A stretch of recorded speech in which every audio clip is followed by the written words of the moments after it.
There's an old truth that says the body remembers what the mind tries to explain away.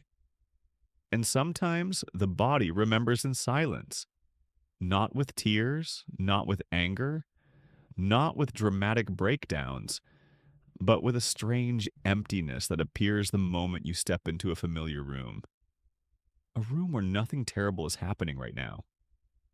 A room where people may be smiling, eating, talking, laughing, asking ordinary questions. And yet something inside you quietly disappears. You become polite, functional, present on the outside, far away on the inside. And because nothing visibly wrong is happening, you may wonder why you feel so cold, why your voice becomes flat, why your face becomes still, why the people who are supposed to feel like home somehow make you feel like a locked room inside yourself.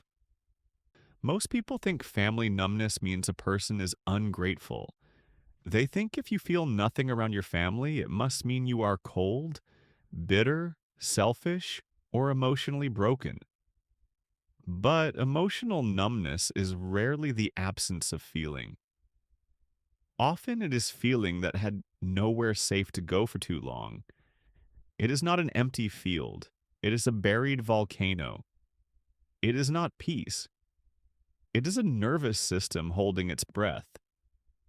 Because sometimes the heart does not shut down because it stopped caring. It shuts down because caring once cost too much. Maybe this numbness arrives before a family dinner. Maybe it starts in the car on the way there, when your stomach tightens but your face remains calm. Maybe it begins when a certain voice calls your name from another room. Maybe it appears when someone asks, "Why are you so quiet?" And you suddenly do not know how to explain that silence is the safest version of you that this family ever allowed. What do you say? That your body learned to become invisible before anyone could criticize it? That your emotions became small because large emotions were punished? That your truth had to be folded neatly and hidden behind your teeth?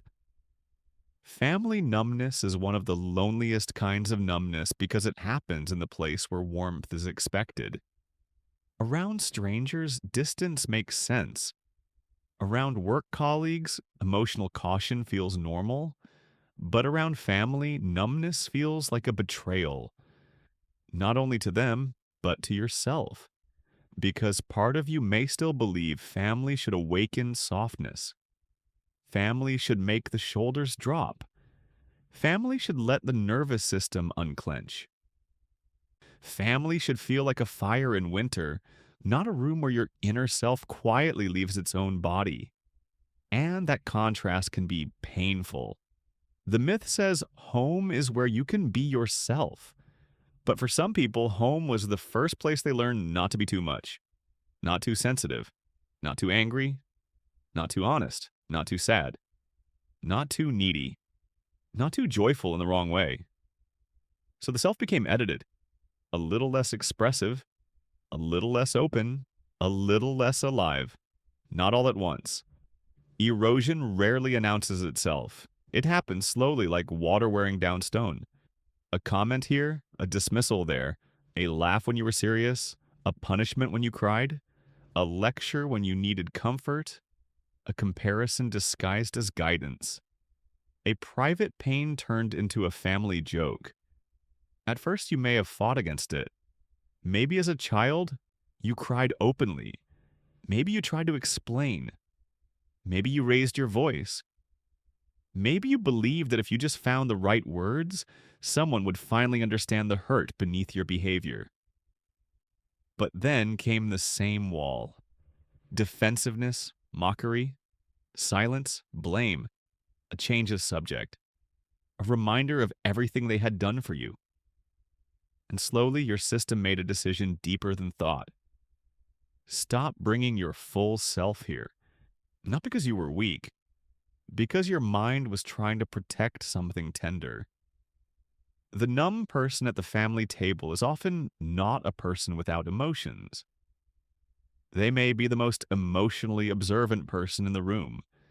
They notice the tone shifts, the small sigh before criticism, the way one person's mood changes the whole atmosphere, the way everyone adjusts around the most emotionally unpredictable person without ever naming it, the way certain topics are avoided like cracks in thin ice, the way love is present perhaps, but tangled with control, obligation, guilt, and old pain.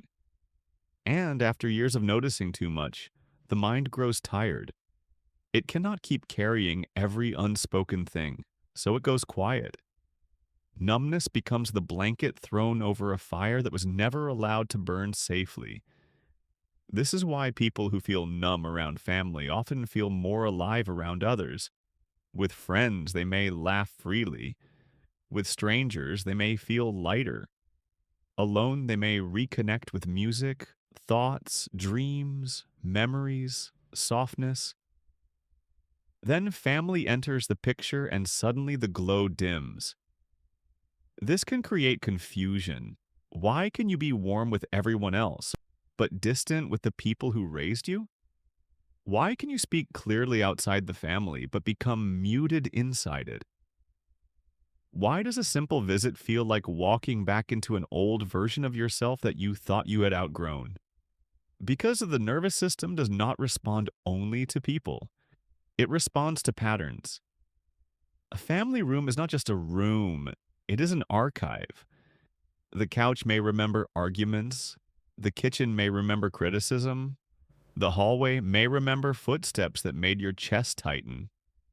The dining table may remember the version of you that learned to swallow words with food. Even if years have passed, the body can still read the room like an old map. It says, be careful.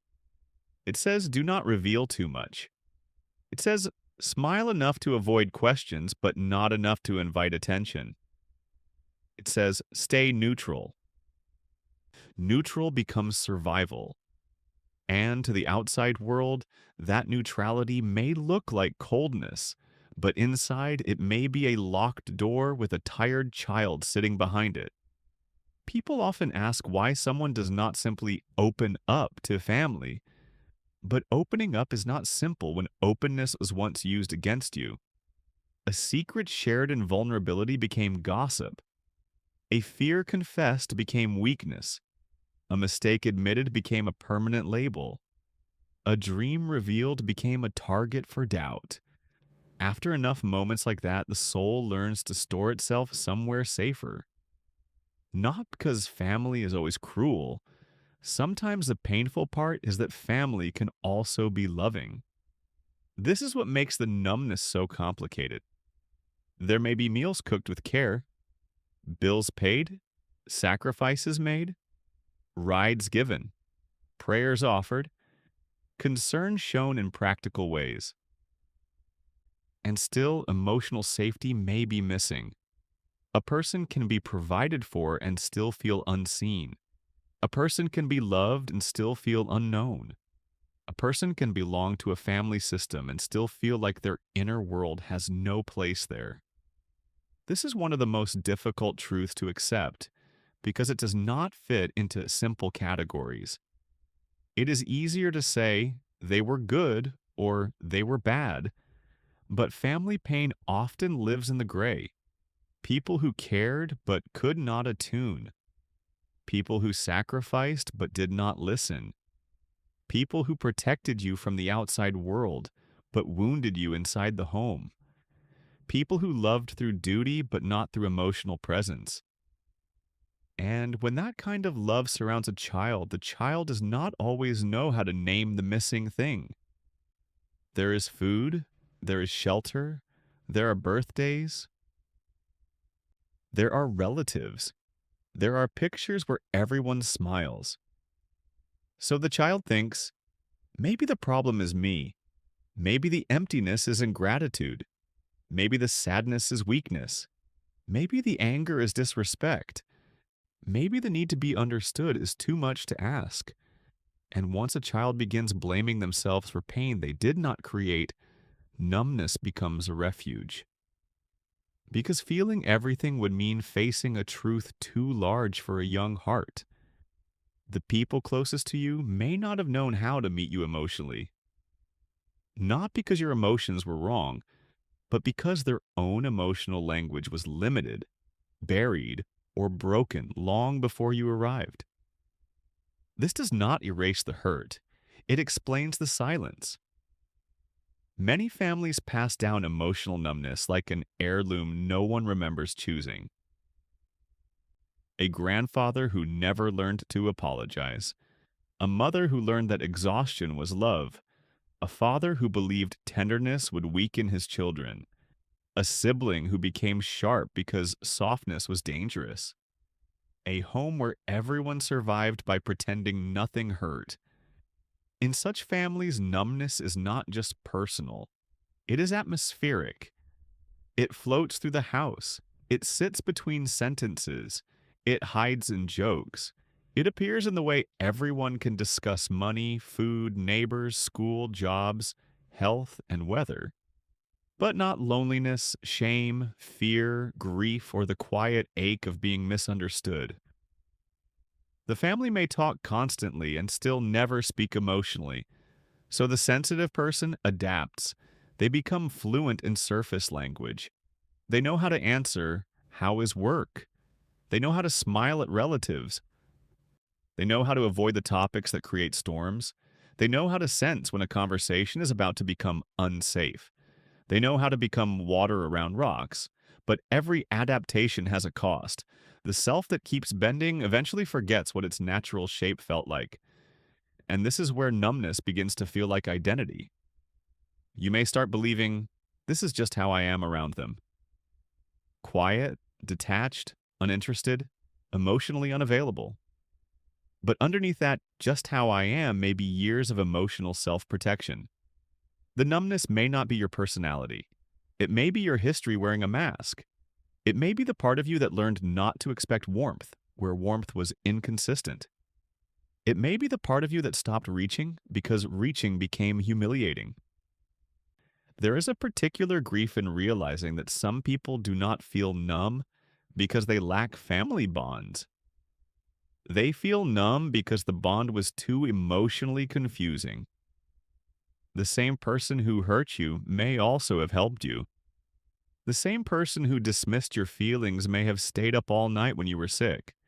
The same person who made you feel small may have worked hard to give you a future, so the heart cannot simply hate. But it also cannot fully relax. It stays suspended between love and defense. Like a bird that wants to land on a branch but remembers the branch breaking before. This is why numbness around family can feel like guilt. You may look at aging parents and feel nothing for a moment, then feel ashamed for feeling nothing. You may watch relatives laugh together and wonder why you cannot join naturally.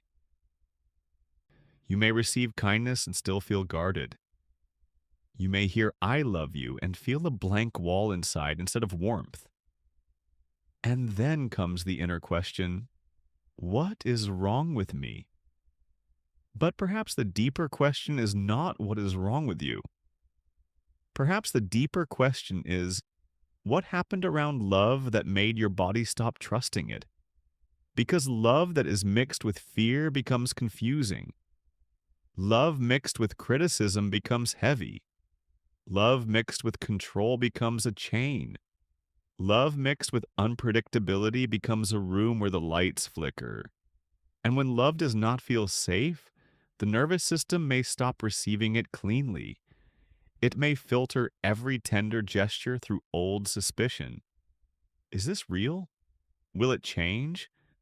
Will this kindness become a debt? Will this softness become a weapon later? That questioning is exhausting. So eventually the body chooses numbness because numbness requires less energy than hope. Hope can be dangerous in families that repeatedly disappoint. Hope opens the door. Numbness keeps the door closed. Hope says maybe this time they will understand. Numbness says, do not give them that much power again. And though numbness can feel sad, it may have once been wise. It may have protected you from the repeated heartbreak of expecting emotional depth from people who only knew emotional survival. It may have kept you from collapsing every time a conversation turned sharp. It may have allowed you to remain functional in a place where honesty would have created more pain than connection. The problem is that protection can outlive the danger. A wall built during a storm may still remain when the sky is clear. And some people carry that wall into every family gathering, not because they want distance, but because the body has not received enough proof that it can finally put the wall down. This is why forcing emotion rarely works. You cannot shame numbness into softness. You cannot demand warmth from a system that learned to survive by freezing. The frozen place inside a person does not melt through pressure. It melts through safety. And sometimes safety is not available in the family system. That is another quiet truth. Some families want closeness without accountability. They want warmth without repair. They want the old version of you without acknowledging what that version had to endure. They may say, "Why are you distant now?" without asking what created the distance. They may miss your old sweetness without realizing it was partly compliance. They may call you cold when what they really miss is access.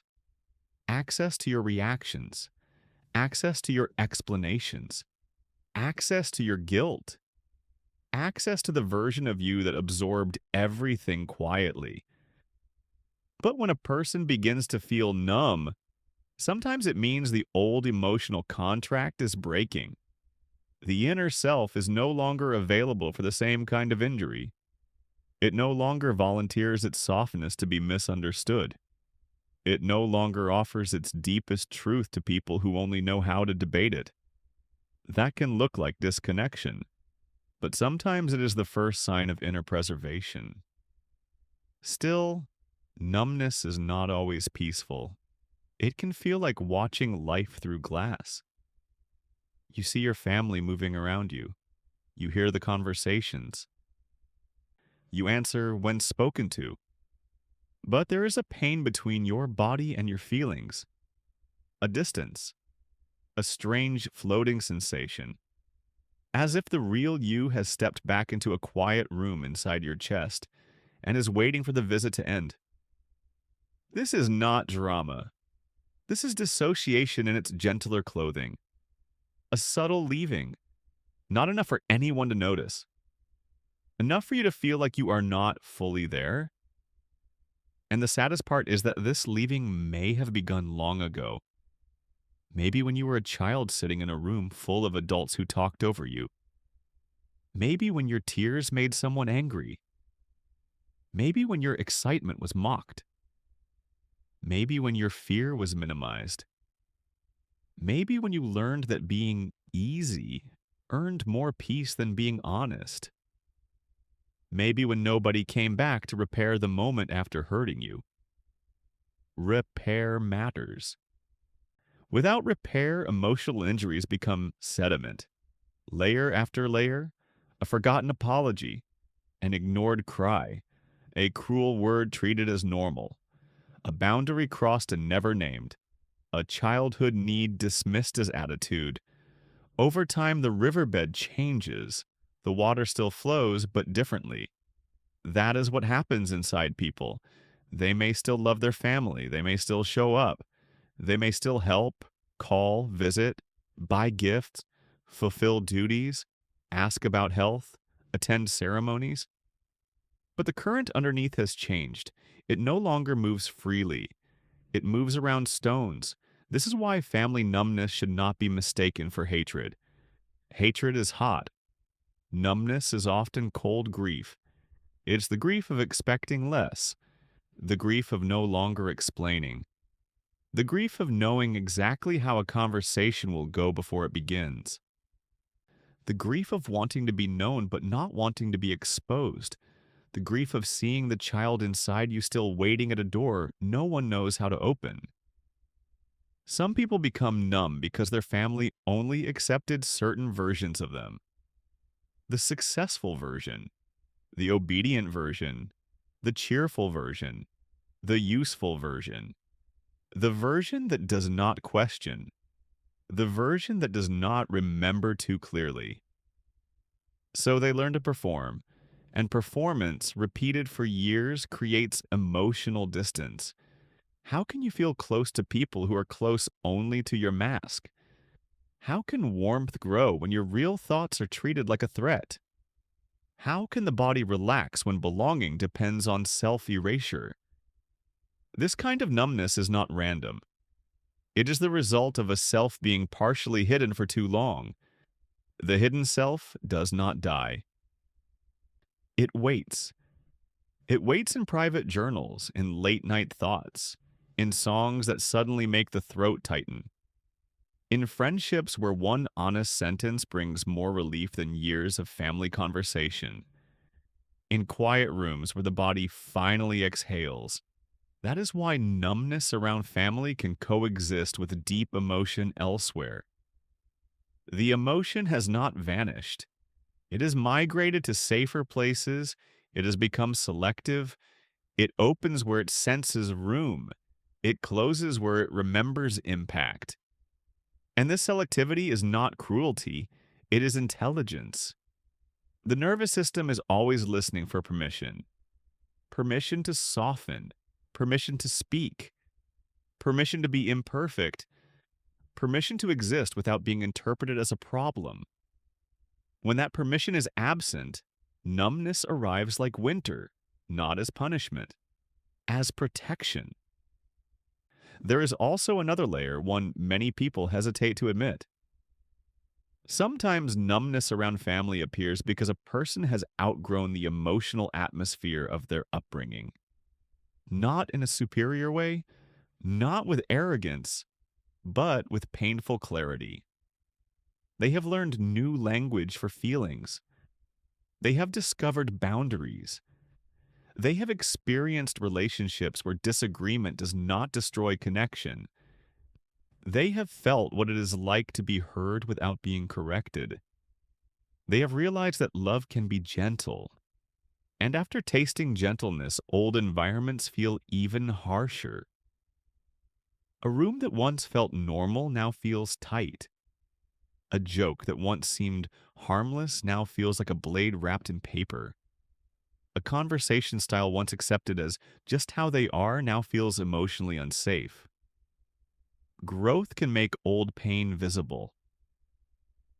And visibility can create numbness because the mind sees too much at once. It sees the past and the present layered together. It sees the child who adapted.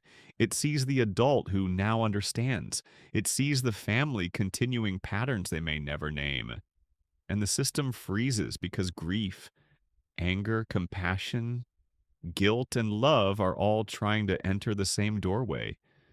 Numbness says, not all at once. It closes the door. This is why numbness may actually be the surface of a very crowded inner world. Underneath it may be sadness. Underneath sadness, anger. Under anger, longing. Under longing, love. Under love, the old wish, please see me. Not the role, not the achievement, not the mistake, not the quiet one, not the difficult one, not the responsible one, not the dramatic one, not the one who changed. See me. But when that wish has been disappointed enough times, it becomes too painful to keep carrying in the open. So it sinks, like a stone dropped into an empty well. The surface becomes still. People may call that stillness cold. They do not see the depth beneath it. They do not know how many echoes live there. For those who feel this numbness, the pain is often not loud enough to justify leaving, but not soft enough to allow closeness. That in-between place can feel like emotional exile. You are there, but not there. Connected, but not close. Loved, perhaps, but not understood. And because the family may not see the inner distance, the loneliness becomes private. Everyone thinks the gathering went fine. The meal was fine. The conversation was fine. The photos were fine. But afterward, you may feel drained in a way that is hard to explain. Not because anything major happened, because your system spent hours managing itself, holding back reactions, reading tones, avoiding old traps, protecting tender places, pretending neutrality. And pretending neutrality is work. It is emotional labor without visible movement. It is a person holding an entire storm behind a calm face. This is why exhaustion often follows family visits. Not every visit, not every family, but in the families where old patterns remain alive, the body knows. It knows before the mind finishes explaining. It knows in the tight jaw, the shallow breath, the flat voice, the sudden sleepiness, the urge to disappear into a bathroom, bedroom, phone screen, or long walk outside. These small escapes are not laziness. They are nervous system exits, little doors, tiny spaces where the self can return. The world often romanticizes family as the final place of belonging, but belonging without emotional safety is not belonging. It is proximity. People can sit close and still be worlds apart. They can share blood and not share truth. They can know your childhood stories and still not know your inner life. They can remember what you liked at age 10 and not recognize who pain made you become. That gap is where numbness grows, and the distance between being known factually and being known emotionally. Someone may know your birthday, your favorite food, your school history, your old habits, but do they know what makes your chest tighten? Do they know what words stay with you? Do they know how their tone lands inside you? Do they know what you stopped saying because it never helped? Do they know the version of you that exists when you are not protecting yourself from them? This is the ache beneath family numbness. It is not simply, I do not feel. It is, I do not feel safe enough to feel here. And that sentence changes everything because it moves the question from shame to understanding. Numbness is not a moral failure. It is not proof that you are broken. It is not proof that your family means nothing. It is often the emotional scar tissue of a person who had to become less available to survive repeated misunderstanding. Scar tissue is not the original skin.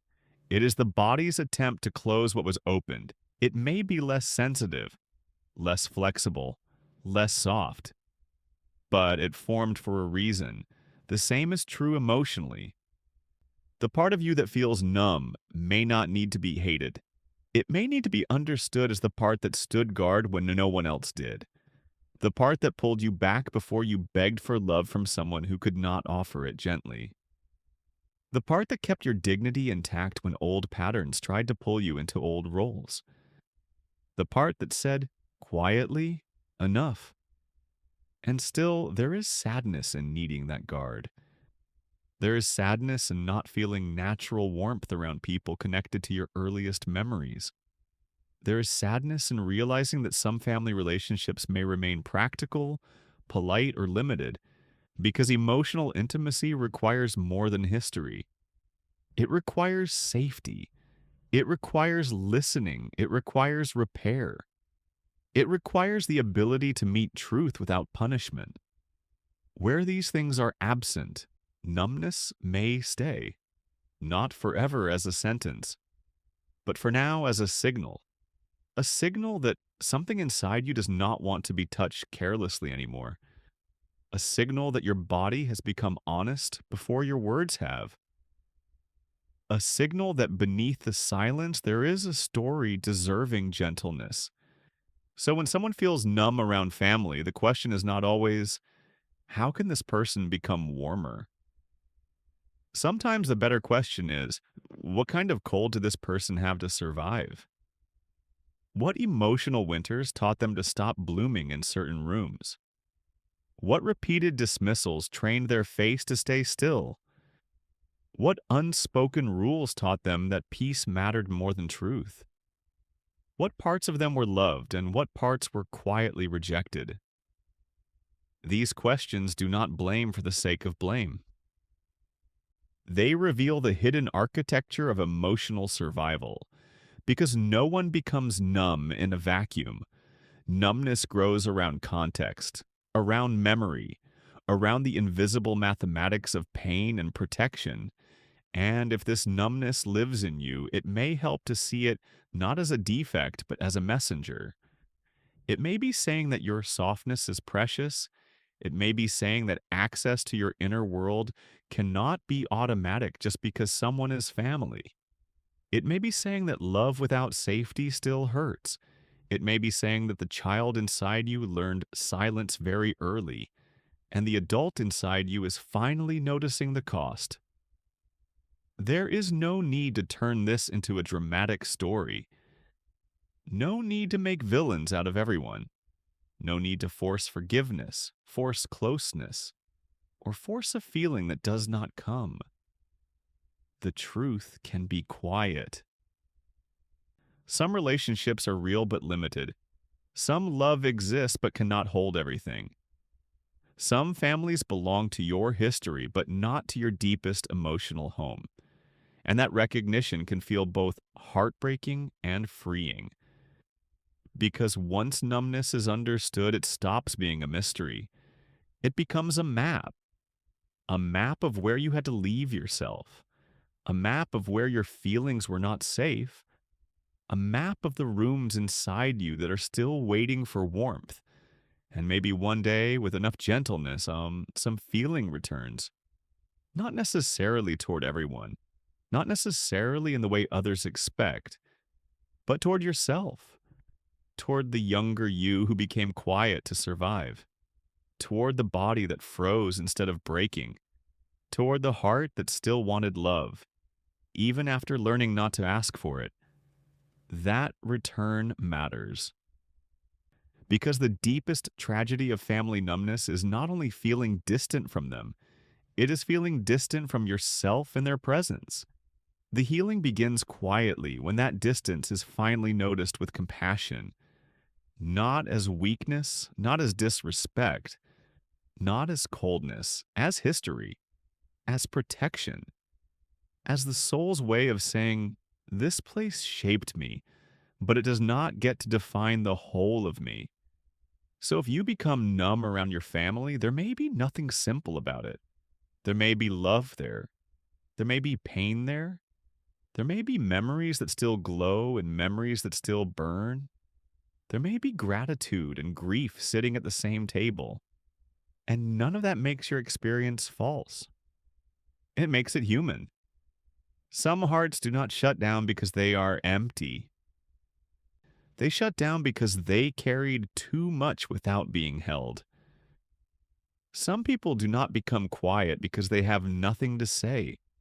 They become quiet because their truth was never given a safe place to land. And some numbness is not the end of feeling. It's the place where feeling waits until safety arrives. If this reflection gave language to something you have carried quietly, then let it be a soft reminder. Your silence has a story. Your distance has context. And the part of you that goes numb may have been protecting something deeply alive. For more calm reflections on the hidden psychology behind human emotions, stay close to this space. Sometimes understanding does not arrive like thunder. Sometimes it arrives like a small light in a room you thought would always stay dark,